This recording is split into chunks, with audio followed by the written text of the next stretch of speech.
Let's get spooky, huh? It's that time of year again, where the colored leaves drift off the trees and the cool, crisp autumn air hits your skin just a little uncomfortably.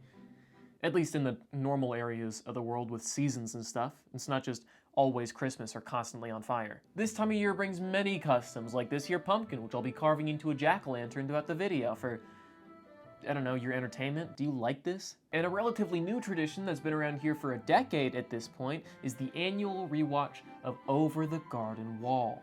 And so as I was thinking of new things to yap about on this channel, which, by the way, you should subscribe to, it seemed like the perfect time to talk about the show, you know, with the 10-year anniversary and all. Anyways, I've set aside time today to do just that. Specifically, I want to look at how perception informs reality, but I'm getting ahead of myself. And just so we're clear, watch the show. It's really, really good. It's kind of hard to legally watch it. Like, it's on Hulu in America if you have that, but if you don't, let's just say there are very few ways to legally watch it. Now, with all that out of the way, let's get started. Let's fall into the abyss, leap into the unknown, and climb over the garden wall.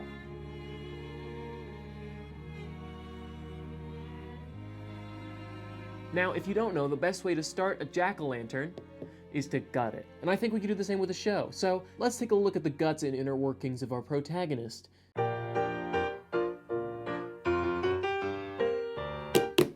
Let's get started with this pumpkin, motherfucker. All right. Okay, come on, baby. I promise I'm doing this for a reason. There we go. Wirt's insides, just like this pumpkin's, are a bit of a mess. Wirt is anxiety-ridden, dramatic beyond measure, and has an ego that makes Eeyore look self-confident. And it's all his fault. We're gonna work a bit backwards here, or not really, depending on how you look at it, starting with the flashback sequence in episode 9. Here, we get a look at how Wirt started his journey. If I were to compare this show to another work like, oh, I don't know, Lord of the Rings, this is when Wirt is still in the Shire, not having left the comfort of his hobbit hole to venture into the unknown.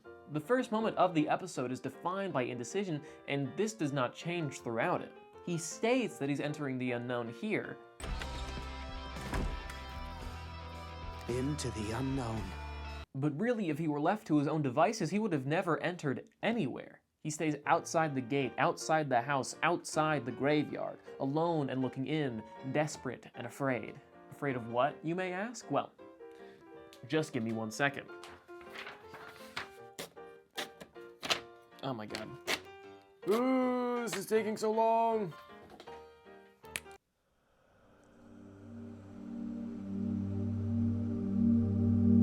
Yes? Okay. He's afraid of these. I drew eyes, if you couldn't tell. Wirt is afraid of being perceived. He's afraid of being seen as who he truly is because in his mind, he's kind of a loser. Let's fast forward.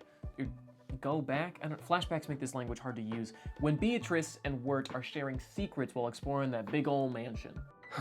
All right, my turn, huh? Okay. Well, it's weird to admit it, but, well, I have this crush on this girl. Mm-hmm. That's all. That's all? And I think about her a lot, and I play clarinet. Wirt, you gotta be kidding me. And I secretly whisper poetry to myself in my room at night. Wirt, that stuff's not weird. Those are just, well, the poetry thing is weird. And as Beatrice says, these aren't really secrets. They're more character traits, things that just define who Wirt is. But he sees them as flaws, something to cover up, even though it's pretty obvious to us, the audience, that nobody else cares. Everyone in Wirt's world treats him cordially, at least. I mean, look at how Wirt describes Jason Funderburker. So then what? Well, then I went to go talk to Sarah. I mean, like, really talk to her, you know? Put all my cards on the table, you know? Yeah. And then Jason Funderburker comes out of nowhere and whisks her away. Jason Funderburker. Versus how the guy is. Hey, Sarah. Are you ready to go? Oh, hey, Wirt.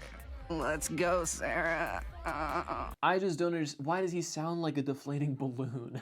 The unknown is only scary to Wirt because he thinks it's scary. This is even mirrored in the first episode. When Wirt first realizes he's lost, he focuses on the terrors of the forest surrounding him, even though as we explore the unknown in future episodes, it's kind of revealed to be something more beautiful and complex. He is constantly skeptical, whether of the Woodsman or Beatrice. He will not trust anyone unless he is forced to. For example, the second episode, he doesn't let Beatrice help him until he feels like that's the only option left for his survival. But there is someone who does trust the bird. Someone who pushes Wirt into the unknown whether he wants to or not. Someone who pushes him past the gate, into the house, through the graveyard. There's always... Alright, let's get this big old spoon action. We got a bucket, we're fucking living life. This part's clean. This is gross. This is so gross. Ugh! It smells fragrant though. Oh my god, it's got such a bad texture. This is a bad texture and I don't like it. There we go. My hands are gross. My hands are so gross. Greg's insides look a little more like this. I'm pretty sure if you knocked on the little boy's head, the echo would go on for eons. I would never do that though. He's far too precious. Greg's simplicity is his superpower. He's like 8 or something, which explains why he has not an ounce of fear in his heart. It is too full of joy and whimsy. He loves his brother, the world, and his frog, and he only wants to adventure with his brother to better the world and to find the perfect name for his frog. Truly a simple, happy man. Boy. He's a boy. While Wirt technically is the leader in their dynamic, it is only because Greg does anything and everything Wirt says, even if Wirt didn't mean it or tries to go back on it. And Wirt kind of despises this. See, because Wirt is so fearful of the world around him, he views taking any sort of action as a risk, and he views people who do take risks, who do take action, as kind of dumb. And if someone is supportive of him taking action, if someone wants him to take the tape to Sarah or to play the bassoon in the marching band or to enter that cool party uninvited, well, they must be the stupidest of all, because everything that Wirt wants, everything that he deeply, truly desires, is dumb. His own self-loathing starts affecting his perception of Greg, and Greg wants nothing more for Wirt to be happy, so he does anything to make that happen. It becomes a self-fulfilling prophecy. Greg is Wirt's biggest supporter, and Wirt is his own worst enemy. At least, at first. This wonderful story culminates in Wirt finally defeating a little bit of that defeatist inside of him, and finally being able to enter the unknown unprompted. He saves his brother by beating the beast, and asks out Sarah literally seconds after waking up in the hospital. Dude's got priorities, I guess. But this took a while. How did Wirt end up here? The answer is... well, you probably know it if you've watched the show. He goes on a journey and gets betrayed by Beatrice and Greg almost dies, but overlooking all of that, I want to look at 3 things that shed light on the secret of Wirt's transformation. Punishment in Pottsfield, tales in the Tavern, and the Woodsman's burden to bear. They kind of all link together, but kind of don't. I just wanted 3 alliterative talking points. Is that too much to ask?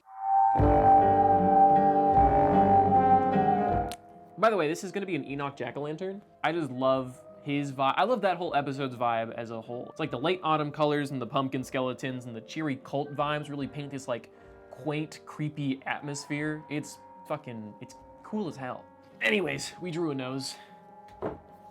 That's not important. I just wanted to do it. Pottsfield is early in the story, before any type of growth in Wirt's character. I touched on this already, but you can already see how jaded and negative this little worrywart is. Just a constant stream of anxious what-ifs, and those what-ifs kind of fuel the conflict at the end of this episode, if you can really call it that. As Beatrice says, once it's all over, the boys were never in any real danger, and yet, a couple of minutes before she utters that sentence, Wirt thinks he's gonna die.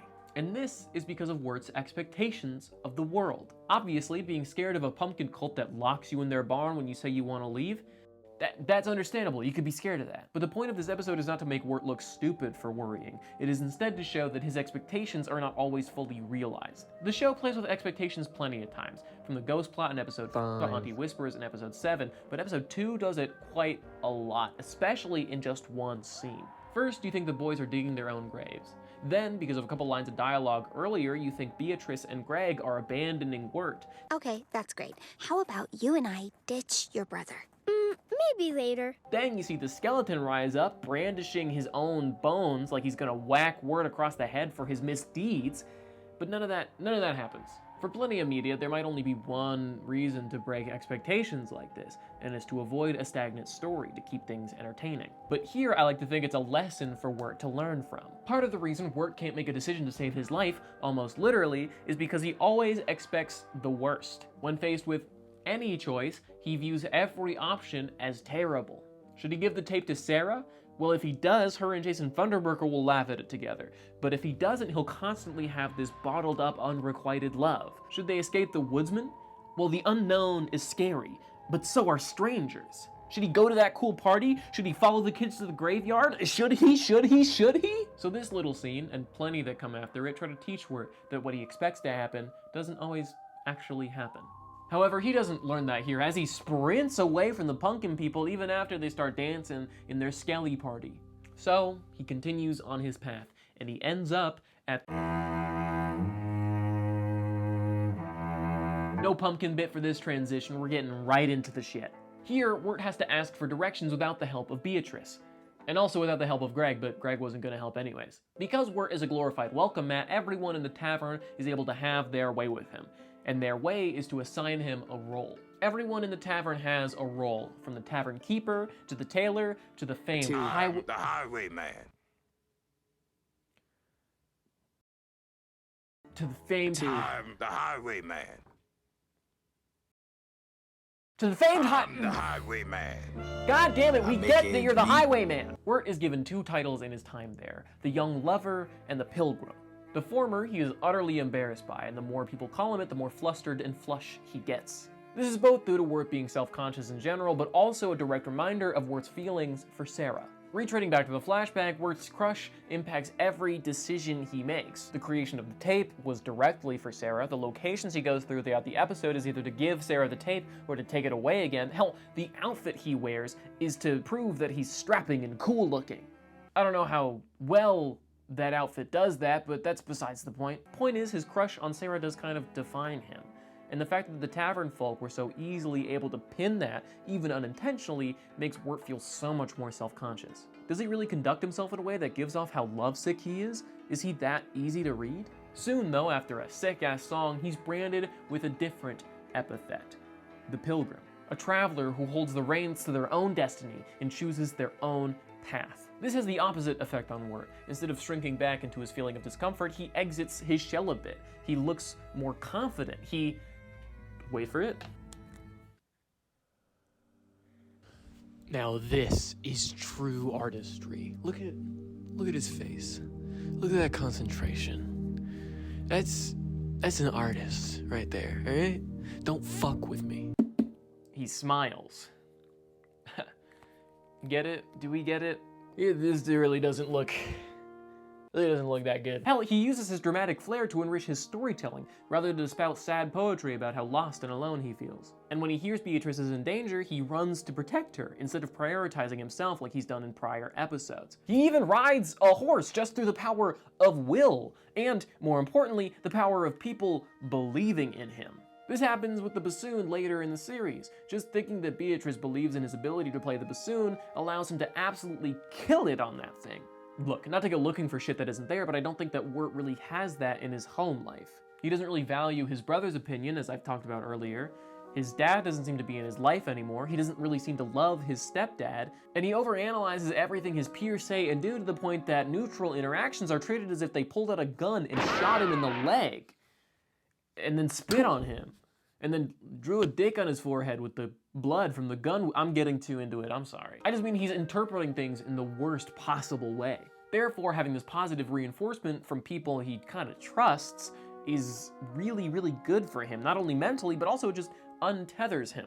He's able to do so much more now that he doesn't have any unnecessary inhibitions tying him back. So that's the second part, being able to see himself in a positive light. But even then, he loses this luster. After Beatrice seemingly double-crosses him, after he can't find his way home, after he can't live up to his new name, the Pilgrim, Wirt gets worse than ever. He grows even colder to Greg as the snow starts to fall and gives up on hope entirely, gives up on himself entirely, on that new, idealized version of who he wishes he could be, until he finally finds the courage to protect his brother and to face the beast. And at least in part, he does this because of... In my opinion, the Woodsman is the key to Wirt's growth. It all starts when the boys meet him and he lets them chill in his living room or whatever, and then they completely destroy his house when he's not looking. But here, I think the Woodsman says something that resonates with Wirt's subconscious, and it's not the thing the Woodsman was trying to teach him. He mentions it inside and then yet again while the boys are leaving. His burden to bear. What that burden is specifically isn't important, but I think Wirt shares a similar burden. Both of these characters carry themselves with such a dramatic self-importance, and they also both carry incredible amounts of stress. Even though we can't quite see it in the first episode, both these characters are very similar no matter how different they may seem on the outside. Then the next time the Woodsman is mentioned is back in the tavern. But here he is not seen as the Woodsman. The tavern people think of him as the beast. And on my first couple watches, I kept thinking, why do this? Why make the boys think of the Woodsman as the beast? There's the first layer. It removes one of the only friends the boys have in this eerie wood and makes them feel even more alone and isolated when they lose Beatrice as well. But I think there's another piece at work here. Is the Woodsman not the beast, at least in essence? Does he not just do the beast's work? Things are kind of vague at the end of the show, but it seems that the beast dies once the lantern is put out. It also seems that the beast can't really physically interact with the world around him. The most he can do is manipulate the darkness and talk and sing, I guess.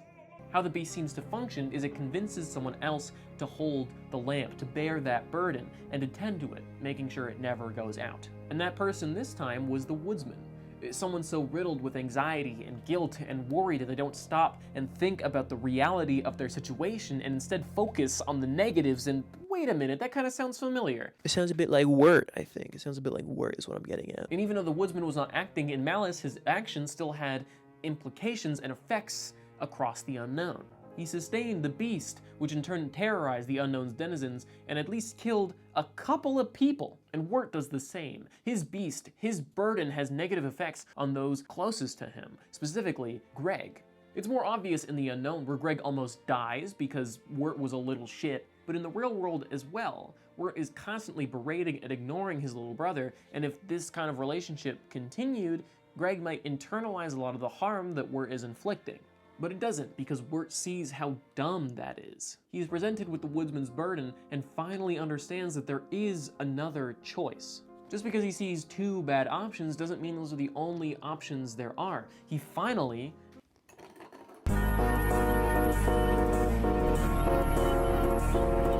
opens his eyes. I don't know if you can tell. Ooh, that's right. You get, because I opened his eyes, like literally, I took the meat out of it and I'm sorry. But seriously, all he has to do is truly see what's in front of him. And by seeing someone with a similar issue to him, he can not only grapple with his own problems, but also help the Woodsman out with his. So finally, with 3 lessons learned, and more that I didn't identify because I'm probably not smart enough to, the boys make it home with their frog in tow, leaving the unknown behind them.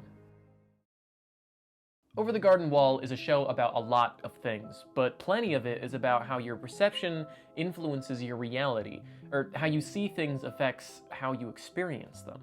We took a look at Wirt's walk through the unknown and how he was taught to try and properly see things for how they truly are, like his future and himself and his burdens. I mean, even the name has thematic relevance. Over the Garden Wall. The Garden Wall only separates the known and the unknown. And what I've learned is it's up to you on where you place it. All right, I'm gonna finish making this if you guys don't mind. Yeah, so that's all my thoughts on this show. Well, not all my thoughts, but it's the thoughts that I wanted to share. Is this good, guys? I wanted to make the nose look a little uneven, but now I'm not sure if it looks entirely like a nose. We're just gonna cut a little more, and that's okay. You can make mistakes. It was a great show. Very happy I watched it. Look at this lighting. The sun is setting right there. Like there's a window, and I can directly see the sun, and I've blinded myself a little bit. Anyways, that's my pumpkin. Hold on. Here it is. That kind of, You know, I kind of looks a little wimpy right now. Just hold on 1 second. Hi, so I was gonna do a bit where I lit the jack-o'-lantern in the night, and that would be the lighting for the shot, and it would have looked really cool, but I think a deer ate it during the night. Instead, we have this, which if you can't tell, it's a little candy corn thing that goes on my head, but if it goes on my head, then I look like this. So we're gonna have to do lighting like this, but I hope you enjoyed. I'm sorry it looks so scuffed. I'm sorry. Yeah, I don't know. And I love Over the Garden Wall, and I love animation, and I haven't made any videos about animation yet, so expect more of those in the future. Yeah, that's really it. Thank you for watching this far. Subscribe if you want, but I hope you stick around for more ambitious videos in the future. Yeah, I don't know. Check this out. Wait. I would say all my videos suck and are bad.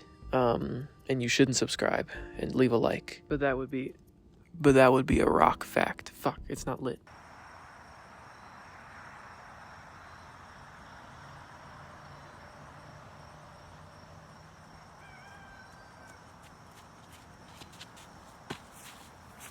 That was kind of sick.